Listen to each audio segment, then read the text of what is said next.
অখিল ভারতীয় বিদ্যার্থী পরিষদের জেলা সংযোগ শুভজিৎ রায় ও অখিল ভারতীয় বিদ্যা পরিষদ বিশালগড় নগর শাখার সম্পাদক তমল ভৌমিকের উপর আক্রমণকারীদের দ্রুত গ্রেপ্তারের দাবিতে বিশালগড় থানা ঘেরাও করেছে অখিল ভারতীয় বিদ্যার্থী পরিষদের ছাত্রছাত্রীরা শুক্রবার বিকেলে।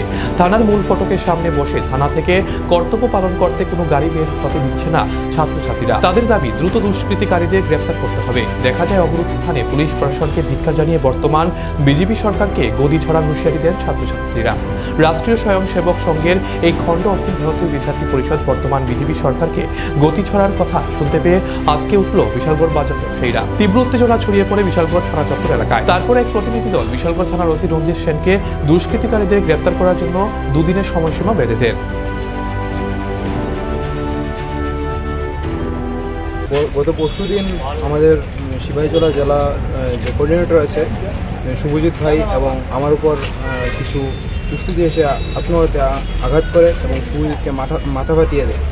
এই কারণে 2 দিন হয়ে গেল পুলিশ কোনো পদক্ষেপ নেই।